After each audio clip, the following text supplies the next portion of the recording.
예, 안녕하십니까. 문학과 낭송의 상생적 발전이라는 주제로 오늘 심포지엄에 발제를 하게 된 손종호입니다. 발제문이 좀 길어서 간단하게 말씀드리고 또 때로는 읽는 걸로 대신 하도록 하겠습니다. 근자에 들어서 우리나라의 시낭송 문화가 아주 활발하게 전개되는 것 같습니다.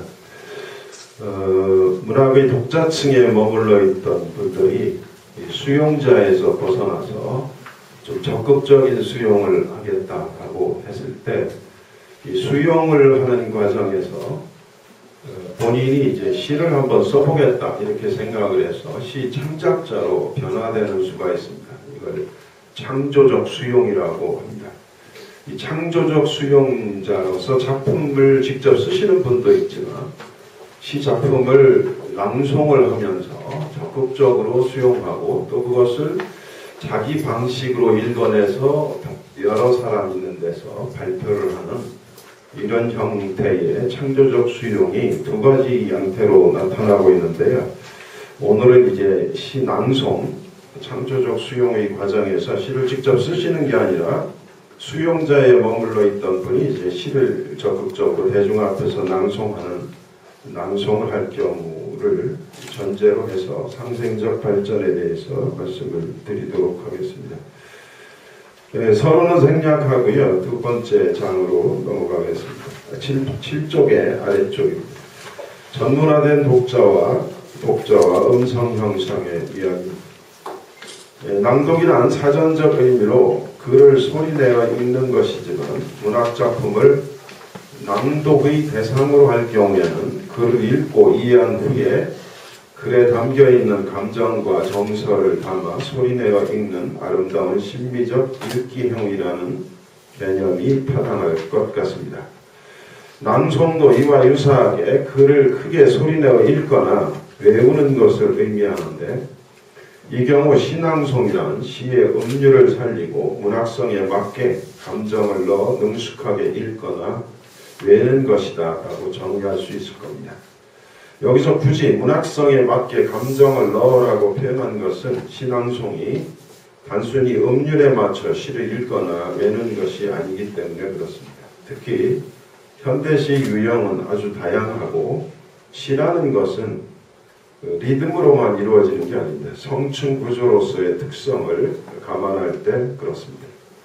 낭독이 되었든 낭송이 되었든 공통되게 요구되는 것은 텍스트에 대한 올바른 독해입니다. 이 경우에 이제 작품이라는 용어를 쓰지 않고 텍스트라고 한 이유는 뒤에 나옵니다만 사실은 시인이 시를 써서 시가 완성되는 것이 아니고 수용자인 독자가 독서 행위를 통해서 그것을 온전히 이해했을 때 완성이 된다. 이런 의미에서 텍스트라는 용어를 씁니다. 다시 말하자면 과거에는 시를 읽는 독자가 그냥 단순한 수용자에 머물러 있는데 지금은 그렇지가 않고 독자는 의미 생산의 주체자다. 이런 이야기들을 합니다. 다시 말하자면 독자가 어떻게 받아들이느냐에 따라서 텍스트가 완성이 된다. 이렇게. 그렇기 때문에 철학자 사르트르 같은 분은 문학 텍스트는 독자에 의해서 완성된다라고 서슴없이 이야기를 한 바가 있습니다. 그래야만 감정과 정서를 담아 소리내어 읽을 수 있으며 음률을 살리고 음악성에 맞게 감정을 넣어 낭송할 수 있기 때문입니다.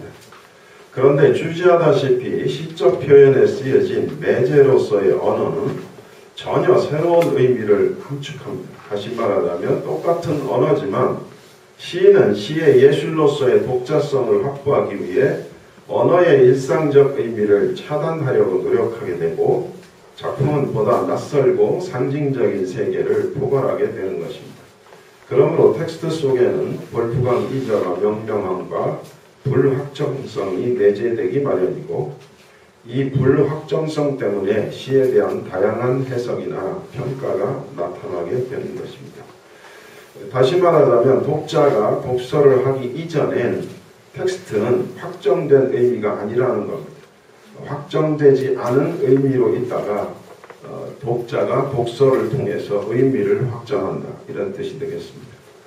이런 이제 이론을, 문학 이론을 이 독일 쪽에서는 수용 미학이라고 하고 또 미국 쪽에서는 독자 반응 비평이라고 하는데, 이 커뮤니케이션의 가장 효과적인 매체를 언어라고 보면 언어 예술인 시는 시인, 텍스트, 독자라는 기본적인 소통 모델을 이루고 있습니다.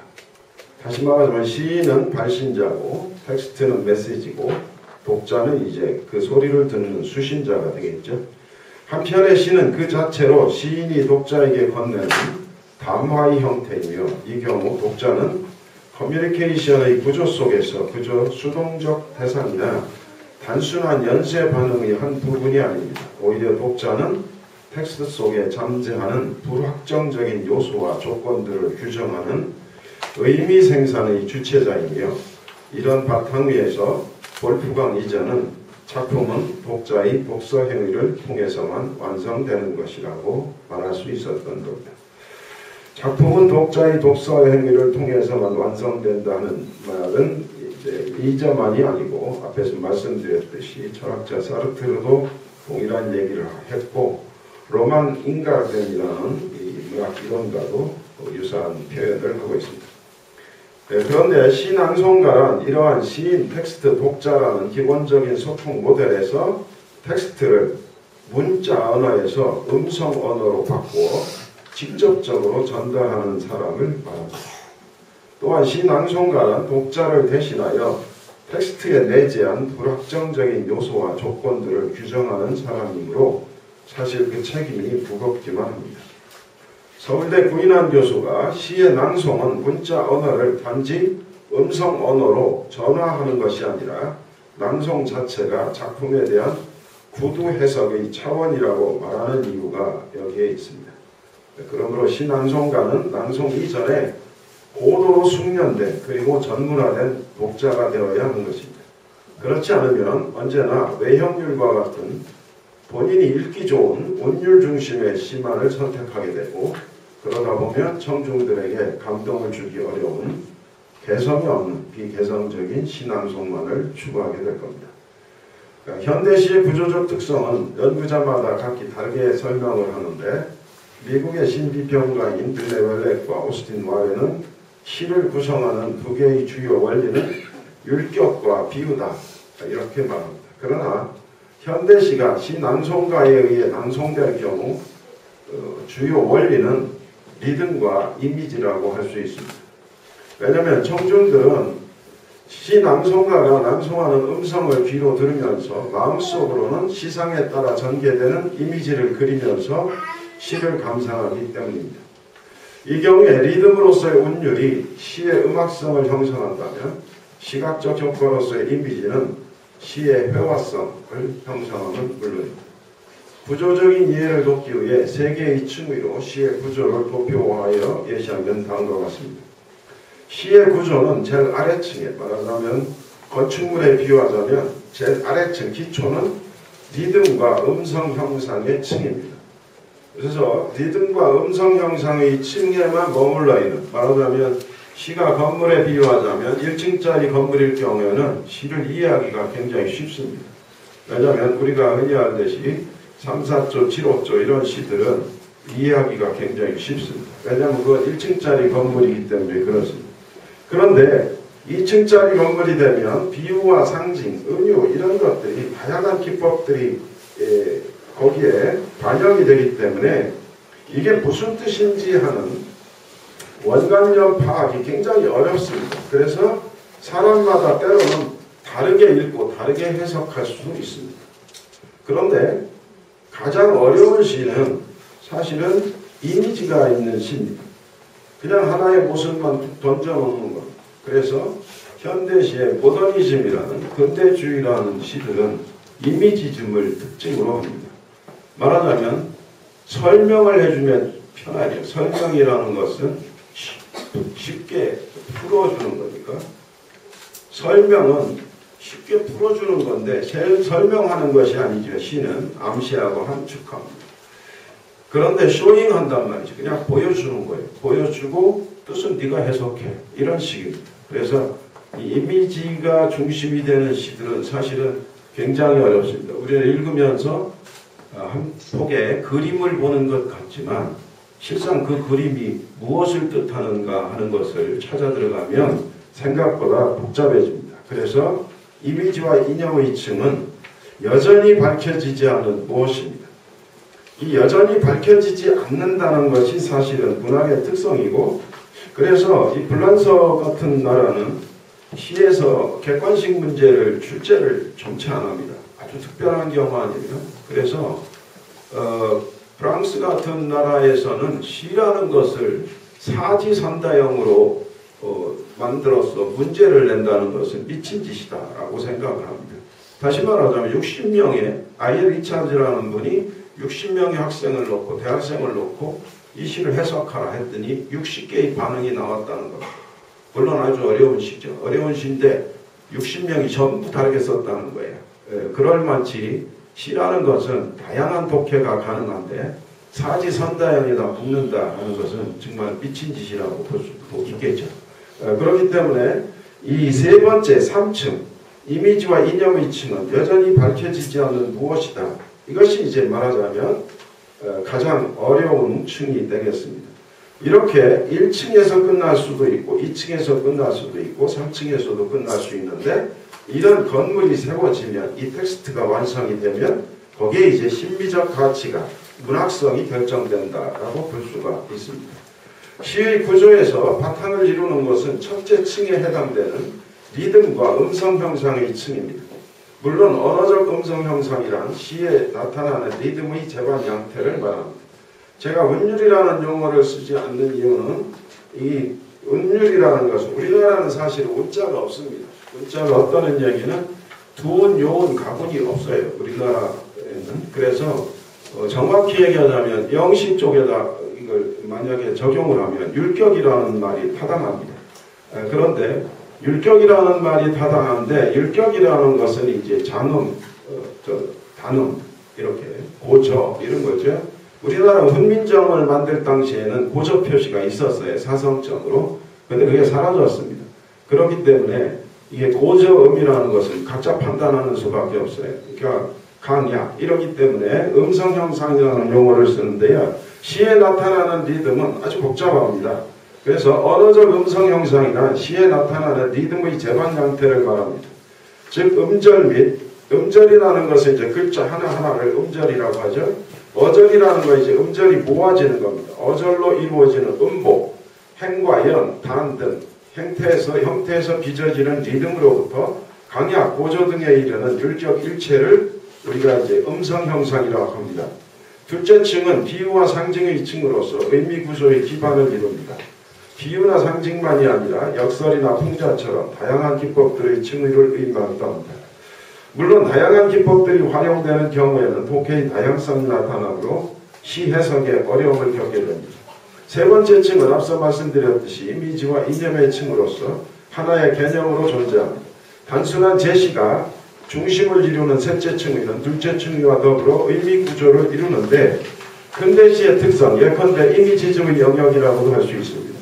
물론 한 편의 시 텍스트는 어느 한 층위에 두드러질 수 있으며 세 가지 층위에 두루 걸쳐 있을 수도 있습니다. 그렇게 형성된 층위에 따라 하나의 집약된 주제가 형성되며 최종적으로 시 텍스트의 문학성을 결정짓는 미적 가치를 이루는 것입니다. 따라서 능력 있는 시낭송가는 이러한 시적 구조의 층위를 정확히 이해하고 시 텍스트의 문학성을 바르게 파악한 사람이라고 할 수 있습니다. 예시된 첫 번째 시 김영랑의 돌담에 속삭이는 햇발같이는 앞에서 말씀드린 대로 리듬과 음성 형상의 층위에 있기 때문에 시를 읽으면 우리가 어려움을 겪지를 않습니다. 금방 이해를 할 수가 있습니다. 그런데 두 번째 시 신동엽의 껍데기는 가다를 보면 껍데기가 무엇을 상징하는 건지 굉장히 복잡해집니다. 그런데 봉학년 곰나무의 그 아우성 이런 소리를 들으면 껍데기라는 것이 이것이 우리 시대에 그야말로 쓸모없는 위장된 어떤 것이 아닌가, 이게 추측을 할 수가 있습니다. 이렇게 나시가 돼버리면 앞에서 말씀드릴 때 이제 두 번째 층의, 즉 건물로 따지면 2층이기 때문에 좀 어렵습니다. 밑에서 10쪽 밑에서 넷째 줄부터 읽겠습니다. 이처럼 비유와 상징의 증대는 시 해석에 어려움을 가중시키고 다양한 독해를 가능케 합니다. 더욱이 외국인이 이상화 시인의 빼앗김들에도 보물 오는가를 읽을 경우 빼앗김들의 의미를 모른다면 큰 오류를 범할 수밖에 없습니다. 한 민족의 역사를 모르고는 바른 해석을 할 수가 없는 겁니다. 그러므로 둘째 층위에 이르면 집단 독해, 어떤 민족의 집단적인 운명 같은 것을 반영한 독해의 가능성마저 내포하게 됩니다. 그러나 주목을 요하는 것은 오히려 하나의 이념이나 개념적 형상으로서만 존재하는 시의 장르적 숙명입니다. 한편의 시적 구조는 아무리 시간이 가도 그대로인데 시대에 따라 독자에 따라 얼마든지 해석이 달라질 수 있는 동적 구조이기 때문에 여전히 밝혀지지 않는 그 무엇이라는 이념으로도 존재합니다. 한용운이 님의 침묵에서 과연 님은 누구인가? 그 정체성 논란의 경우가 그것입니다. 그러므로 이미지 중심의 시들이야말로 시의 독해를 가장 어렵게 하며 근대시의 두드러진 특징이 이미지즘에 기울어져 있는 이유가 바로 여기에 있습니다. 자, 이렇게 본다면 시를 낭송한다는 것은 시 속에 내재한 수많은 소리 가운데 하나를 선택하는 행위입니다. 그 하나를 선택해서 음성으로 표현하는 행위입니다. 따라서 시 낭송가들은 운율에 의존하는 첫째 층의 수준의 시들을 선택하기가 쉽고 실제 그러한 시들을 선택했을 때 낭송의 효과가 크다고 생각하기가 쉽습니다. 그런데 그런 생각은 현대식 운율을 바로 이해하지 못한 때문입니다.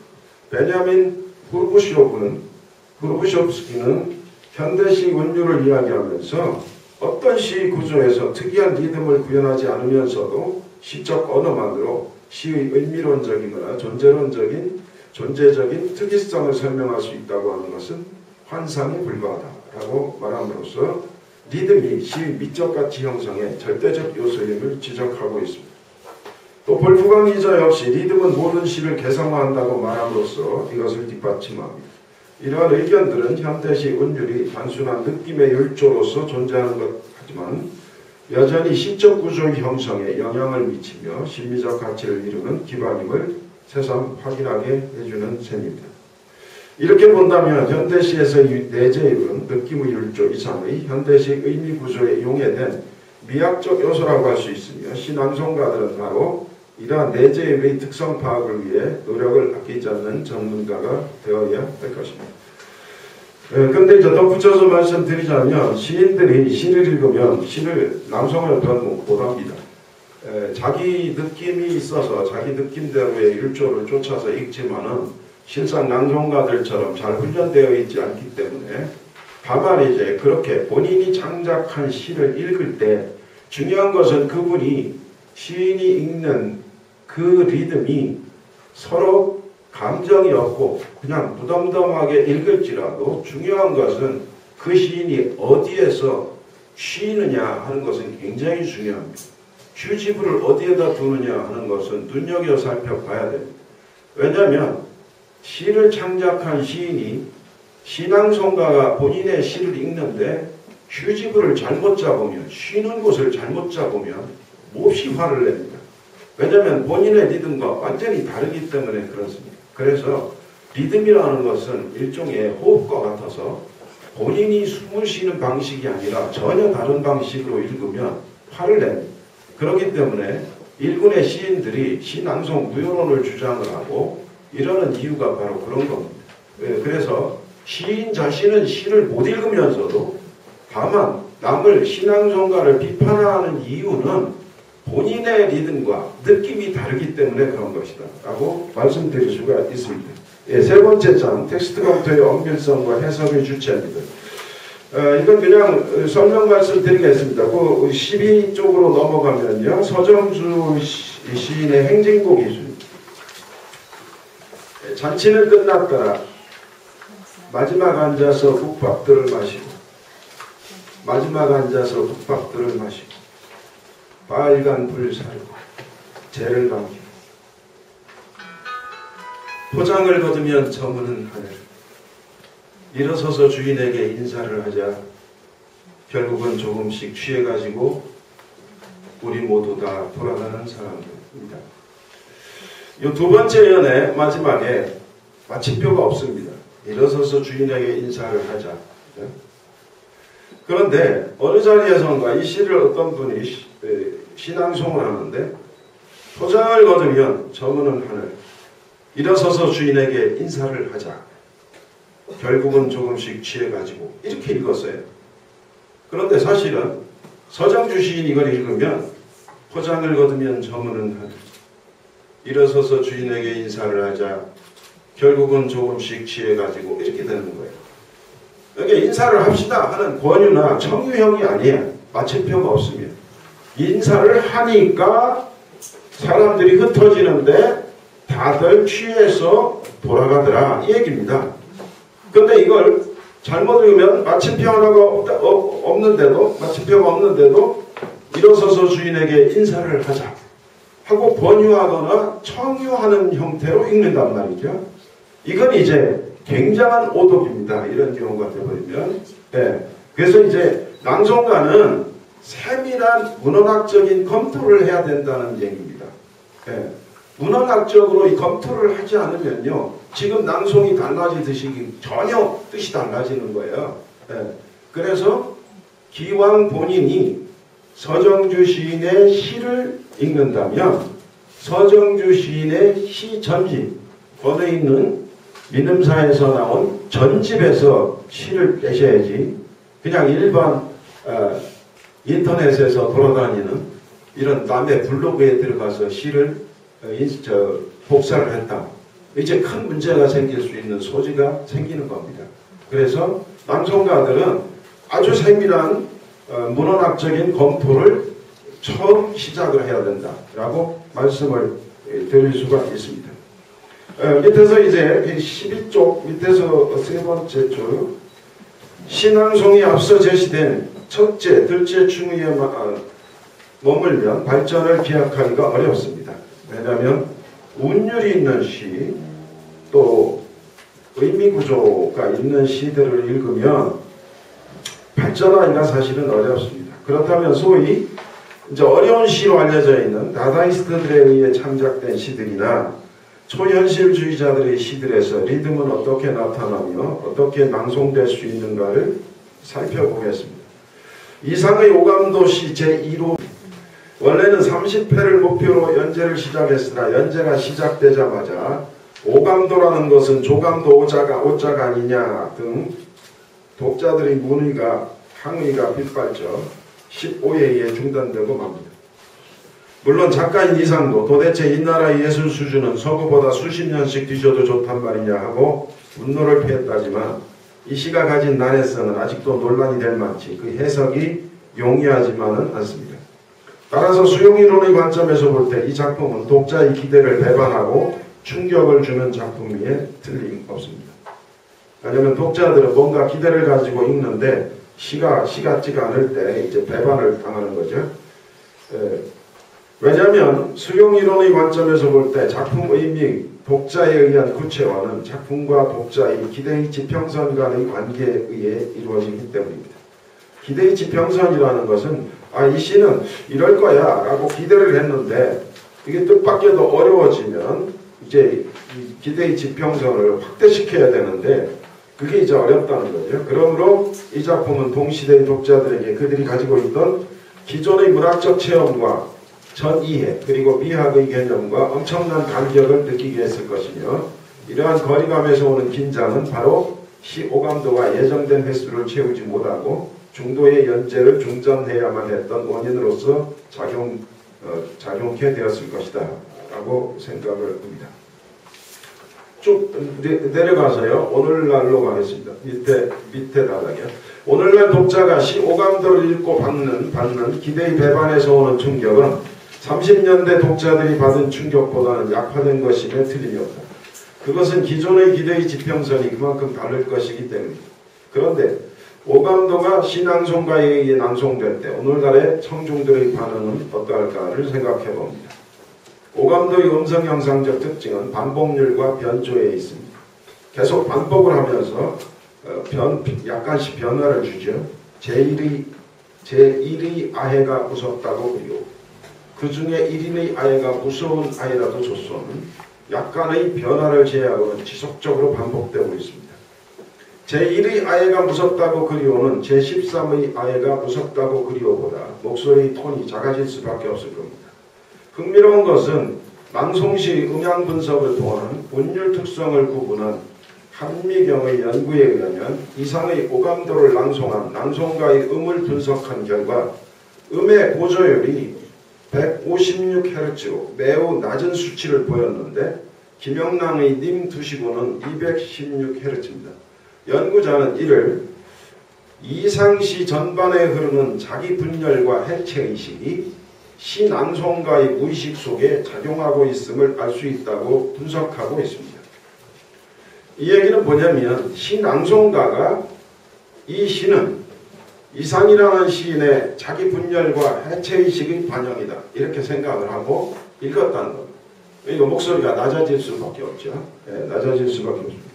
이러한 예를 보면 시낭송가들이 고민해야 할 부분은 텍스트 해석의 주체는 바로 낭송가 자신이라는 사실입니다. 모차르트 피아노 협주곡의 악보는 예나 지금이나 동일하지만 연주자의 손끝에서 얼마든지 달리 해석되고 표현되듯이 시 텍스트 해석의 주체는 바로 청중들에게 그 시를 전달해야 하는 시낭송가의 몫입니다. 월터 제이 옹은 시각은 인간에게 한때에 한 방향으로밖에는 감지할 수 없게 한다고 지적하면서 그러나 청각을 이용해 소리를 들을 때는 동시에 그리고 순간에 모든 방향으로 소리가 몰려온다고 표현하면서 청각의 이상을 하모니 즉 하나로 통합하는 것이라고 규정합니다. 월터 제이 옹은 구술 문화의 미덕을 설명하고 있지만 그의 말은 신앙송이 가져다주는 효과가 어디에 있는지를 잘 말해줍니다. 신앙송을 하실 때 어떤 분들이 이제 이렇게 그 빔 프로젝트를 쏴서 문자를 앞에 쏘는 경우가 있는데요. 이건 사실은 그다지 효과적이지를 못합니다. 신앙송은 시각화시키는 것이 아니고 소리로 감동을 전하는 겁니다. 앞에다 문자를 주면요 상상할 공간이 없어져요. 신앙송의 최상의 수용은 시낭송하시는 분의 소리를 듣고 본인의 마음속으로 그림을 그리면서 감상하는 것이 최적입니다. 그렇기 때문에 이게 여러 가지 효과를 거둔다고 한꺼번에 지향을 하면 오히려 효과가 반감될 가능성이 높습니다. 물론 이제 시에 따라서 그렇게 시각화시키는 것도 좋겠죠. 이 월터 제이 옹이 얘기하는 것은 시각은 앞만 쳐다본다는 거야. 그런데 소리로 들으면 이 소리는 파동을 타기 때문에 전체적인 어떤 조화, 하모니를 이루어준다는 거죠. 그래서 사실은 신앙송을 듣고 사람들이 감동을 받는 이유는 뭐냐? 그것이 청각에서 오는 효과라는 겁니다. 시 오감도를 단순히 혼자 낭송할 것인가? 심지어는 13명의 낭송가들이 함께 낭송하는 합송시 형식을 선택할 것인가? 시의 고조율을 진중한 수준으로 가져갈 것인가? 보다 소리를 높여 낭송할 것인가? 디지털 기기를 사용하여 시 전문을 스크린에 띄워놓고 낭송을 해서 시청각적 효과를 높일 것인가를 포함하여 시 낭송가는 연주자이자 배우이면서 연출가 역까지도 맡아야 합니다. 그때 비로소 시 독자로부터 청중의 자리로 옮겨 앉은 수용자들은 이제 글로만 시를 읽던 사람들이 이제 청중이 됐죠. 독자가 아니라 청중의 자리로 옮겨 앉은 수용자들은 신앙송과 열정에 흠뻑 빠져 참신하고 독창적인 신앙송을 들으면서 문자 텍스트에서는 미처 느낄 수 없었던 진정한 시의 맛을 감동적으로 느끼며 환호하게 될 것입니다. 그렇기 때문에 이제 저희가 말씀드리는 것은 신앙송가는 시의 제2의 창작자라고 볼 수 있습니다. 번역은 제2의 창조라고 하죠. 이게 신앙송가도 마찬가지입니다. 근데 이제 저는 중학교 때부터 음악동인회를 했는데 중학교 3학년 때 불려가서 음악동인회 강제로 입회를 했어요. 당시에 여기 대전 실업전문대학교 학장님이 부르셔서 이제 억지로 음악동인회 회원으로 이제 입회를 시켜서 그때부터 이제 시작을 했는데요. 1년에 이제 가을이면 문학의 밤을 합니다. 문학의 밤을 하는데 이 김성수 선생님이라는 이 지도 선생님이 최소한 50번 이상 그 낭송을 시켜요. 50번 이상. 이제 그게 전통이라고 하면서 선배들이 옆에서 버티는데 죽을 지경이죠. 뭐 일주일간 연습을 하면요.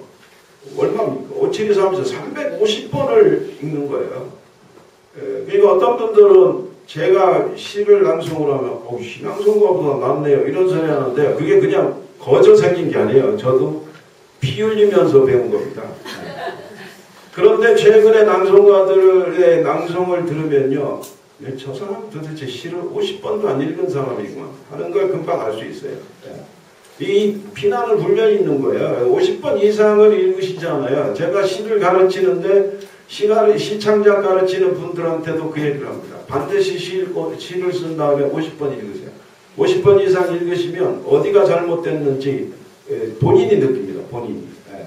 자기 느낌이 안 맞으면요. 그 부분이 잘못된 겁니다. 이렇게 이야기를 하거든요. 그렇기 때문에 신앙송가가 열심히 하셔서 열심히 하시면 그게 다 잡혀요. 인간의 영혼은 뭐 또 서로 통한다는 영성주의자들도 있지 않습니까? 그래서 결론을 간략히 말씀을 드리겠습니다. 롤펜세는 그의 명저 드림 소사이어티에서 미래의 세계를 바탕의 감성을 두고 꿈을 대상으로 하는 사회로 전망하였습니다. 꿈과 감성이 지배하는 세계야말로 시적인 세계라고 본다면 앞으로 신앙송운동은 더 많은 기대를 갖게 합니다. 낭송낭독협회의 활동과 낭송낭독운동들이 지니는 순기능을 살펴보면 다음과 같습니다. 문학의 발전면에서 문학가와 독자를 이어주는 매개 기능과 촉매 기능을 하고 있고요. 낭송을 통한 텍스트의 재음미가 가져다주는 문학 애호심을 유발시켜줍니다. 문학작품의 구매 의욕 및 독서열을 증대시켜줍니다. 또 미래 문학가를 대상으로 한 문학열을 고취시켜주고요. 문학과 문학인의 위상을 제고해준다라고 볼 수 있습니다. 두 번째, 교육적 효과면에서 언어 사용 능력의 확대, 상상력 증대와 감수성 개선, 정서의 함양과 지적 쾌락의 심화, 문학의 궁극적 목표인 가치 변화, 초래 등을 들 수가 있습니다. 사실 이 낭송 낭독가들에게 문학가들이 깊이 감사해야죠. 또 사회적 기여면에서도 지역 문화예술의 활성화에 대한 기여, 문학 애호 인구의 확대, 문화예술의 향유로 지역민들의 삶의 질을 높이는 제고 등을 들 수 있습니다. 물론 이제 수준 낮은 낭송 낭독의 경우는 이와 반대되는 현상을 초래할 수도 있습니다. 이런 순기능을 전제하면서 문학과 낭송의 상생적 발전을 위한 다음과 같은 제언을 이 글의 결론으로 삼고자 합니다. 첫째, 한국문인협회를 비롯한 소설가협회, 시인협회 등 모든 공적인 문인단체들은 낭송낭독협회의 지원과 협력에 적극 나서야 합니다. 기관들의 상호협력은 문학의 기층을 튼튼히 하고 문학 애호인구와 독자층 확대에 기여할 뿐 아니라 한국 문학이 더 큰 발전을 기약할 수 있기 때문입니다.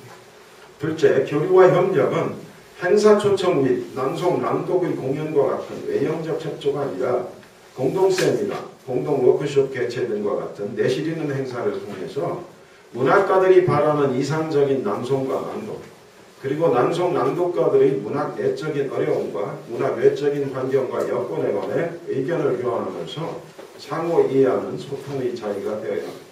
이제 무슨 문인협회 행사에 시낭송가 초청해서 시 두 편 읽어라 이런 식의 협조는요, 그 별 의미가 없습니다.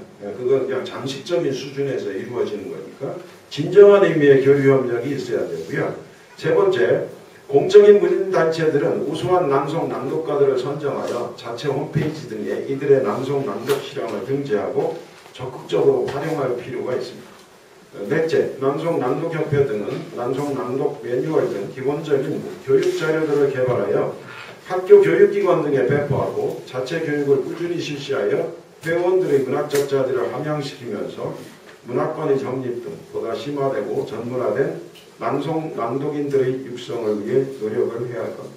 이러한 상호협력과 노력을 통해 한국 문학이 더욱 많은 열매로 풍성해지기를 기대합니다. 이상으로 마치겠습니다. 고맙습니다.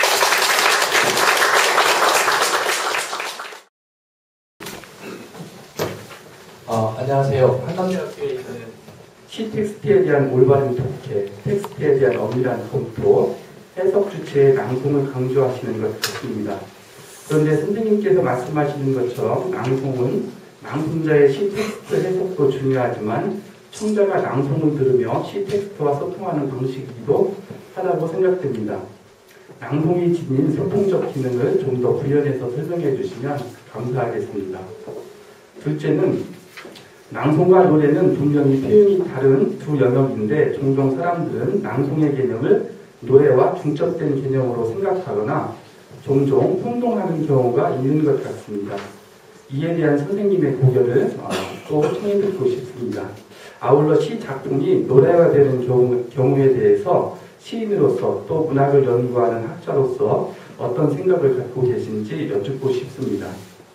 셋째, 월터 제2공은 미디어 시대의 구술 문화의 중요성을 강조했습니다. 선생님께서도 잠깐 언급하셨듯이 전자영상 매체 시대에 구술로서의 낭송이 차지하는 가치나 활용 가능성이 있다면 무엇이 있을지 설명해 주시면 또한 감사드리겠습니다. 네 번째, 결론으로서의 재원에서 여러 공적 문인단체들은 낭송협회의 지원과 협력에 적극 나서야 한다고 하셨는데 물론 그것이 좀 잘 이루어지지 않고 있기 때문이겠죠. 그렇다면 어떤 방안들이 있을지 재원의 두 번째 항에서 언급하고 계시긴 하지만 선생님께서 평소 생각해 두신 점이나 그것을 실천해 보았으면 하는 게 있으시다면 청해 듣고 싶습니다. 감사합니다. 손정호 교수님, 제가 시간 살짝 만들도록 하겠습니다. 죄송합니다. 네, 질문은 많고 답변 시간은 적고 그렇습니다. 그 시 텍스트의 소통 문제는 사실은 시 낭송가들이 너무 좀 일방적으로 그 공연 지향을 하는 것 아닌가 하는 생각을 가끔 했어요. 그러니까 다시 말하자면 시 한 편의 시적 배경이나 이런 것을 좀 앞에 사회 보는 분이 조금 좀 설명을 해주는 것이 좋겠다라는 생각을 합니다. 제가 얼마 전에 그 모건대 최영란 교수의 무용 공연의 그 해설을 잠깐 맡은 적이 있습니다. 제가 해설을 하고 나니까 사람들이 무용의 이해도가 더 높아졌다. 다른 장르에 계신 분이 해설을 해주니까 훨씬 더 좋았다라는 평을 받았거든요. 그래서 앞에 좀 해설 같은 것이 시적 배경에 대한 이런 것이 안내가 있으면 좀 좋지 않을까 하는 생각을 하고요. 두 번째는 시가 노래로 불려진다면 우선 시의 대중화라는 측면에서 더없이 좋겠죠. 그건 뭐 적극 반영해야 될 문제라고 생각을 하고요. 세 번째, 전자영상 매체 시대의 구술로서의 낭송, 이것의 가치는 뭐 말할 것 없이 굉장히 큽니다. 앞에서 말씀드렸듯이 우리가 살아갈 이제 앞으로의 시대는 그 드림 소사이어티라는 이런 사회인데 이 사회는 그야말로 감성 중심의 사회거든요. 여러분들이 이 TV의 광고를 보시면 때로 그 시적인 그 구절이 오히려 한 구절이 더 강한 효과를 가져다 주는 경우가 있거든요. 그렇기 때문에 이 종합예술적인 어떤 효과를 한번 지향해 보는 것도 좋지 않을까 하는 생각이 듭니다. 그리고 네 번째는 이미 제가 결론에서 말씀을 드렸는데요. 양 협회의 공동 세미나나 공동 워크숍 같은 것이 좀 이루어져서 시인이 시낭송가들에 대해서 좀 더 깊은 이해를 하고 또 시낭송가들은 시인이 요구하는 것이 무엇인가에 좀 귀를 기울인다면 상호 발전할 수 있는 길이 모색되지 않을까 하는 생각입니다. 시간에 쫓겨서 이만 드리겠습니다. 죄송합니다. 다음은 한수님의 토론을 듣도록 하겠습니다. 네, 손정호 교수님의 배점과 김홍진 교수님의 토론문 다 말씀 다 들었는데요. 저는 이렇게 시간이 길어질 줄 알고 제가 짧게 썼습니다. 그리고 저는 이제 시낭송가로서 현장에서 느꼈던 점들을 몇 가지 이렇게 말씀드리겠습니다. 대전 지역에서 최초로 신앙송협회를 발족시킨 발기자이자 초대 회장으로서 이 지역 시낭송가들의 활발한 활동과 여러 동호회 발족을 자랑스럽게 여기고 있습니다. 어느 한편에서는 시낭송가가 시를 망치고 있다는 비판의 목소리를 들리는데 발제자께서는 시인으로서 이 점에 대해 어떤 견해를 갖고 계시는지 궁금합니다. 이렇게 말씀을 했는데 사실 송 교수님의 그 발제문이 워낙에 총체적으로 또 체계적으로 모든 걸 정리해 주셔가지고 사실 이 질문이 별큰 낳지 못할 것 같습니다. 그리고 문학작품의 연극화와 영화화의 경우 희곡이나 시나리오를 통해 연출자나 감독의 재해석을 능력으로 인정하고 있습니다. 신앙성의 경우 표현의 다양성에 따라 합성시며 시극, 퍼포먼스 등 여러 형태의 연출이 이루어지고 있는 반면 시의 몰입을 방해한다는 비판도 있는데 어떻게 생각하시는지요? 말씀해 주시기 바랍니다. 예. 신앙송가가 시를 망치고 있다라는 한쪽의 비판이 없지는 않습니다. 그런데 앞에서 이미 말씀을 드렸듯이 이게 현대시는 느낌의 율조입니다. 여러 차례 읽다 보면 이 느낌으로 오거든요. 그 율조의 특성이. 그런데 신앙송가가 시를 잘못 읽고 있다 한다면 그분은 정말 시를 얼마 읽지 않고 그냥 감정 넣기에 바쁜 다음에 그 다음에 시를 낭송해 왔기 때문에 나오는 현상이라고 생각을 해요.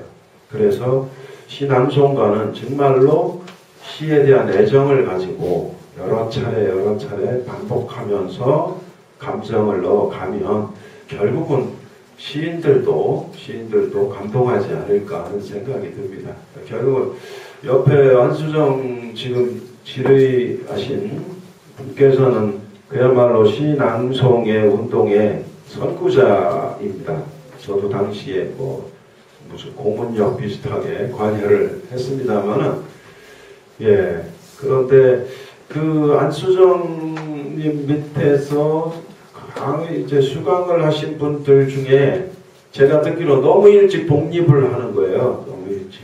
너무 일찍 독립을 해서 또 거기서 나가서 또 가르치고 이런다는 소리를 듣고 제가 굉장히 안타까워했습니다. 왜냐하면 오래 수련이 쌓아져야 되거든요. 그런데 또 얼마 배우지를 않고 나가서 또 거기서 가르치면 그게 무슨 그 내실이 있겠어요. 예, 그런 측면이 좀 안타깝죠. 예. 이제 두 번째 말씀드릴 수 있는 것은 합성신이 시극이니 퍼포먼스니 이런 여러 형태의 연출은요, 저는 적극적으로 장려해야 된다고 생각을 합니다. 시 장르는 이게 어떤 예술의 장르든 고정되어 있는 게 없어요. 예. 처음에요, 영화가 나왔을 때 사람들은 연극은 끝장났다 이랬습니다. 근데 무슨 끝장이 나요? 연극이 여전히 살아있잖아요. 그 다음에 TV가 딱 개발되니까 사람들이 이제는 영화관 망했다 이럽니다. 그런데 대형 스크린이 가지고 있는 그 감동을 TV가 어떻게 대신합니까? 결국은 예술은요, 계속해서 종으로 진화되어 나가는 겁니다. 퍼포먼스를 하다가 그것이 대중들의 환호를 받으면 새로운 예술 종으로 다시 자리를 잡는 거예요. 이 얼터너티브, 말하자면 비주류 예술가들이요, 결국 주류로 돌아서고 다시 또 비주류가 주류로 들어서고 이것이 예술의 발달사입니다. 예술의 발전사예요. 그렇기 때문에 시를 통한 시극이라든지 합성시 축제라든지 뭐든지 하실 수 있으면 하세요. 하셔서 대중들로부터 호응을 얻는다면 그것이 사실은 새로운 예술 종으로 발전할 수 있는 계기를 이룬다. 저는 그렇게 생각합니다. 또 그런 것을 해야 된다, 안 해야 된다 이런 식의 규제는 궁극적으로 우리가 가지고 있는 창의력을 제한하는 나쁜 습관이다. 저는 그렇게 생각합니다. 고맙습니다. 감사합니다.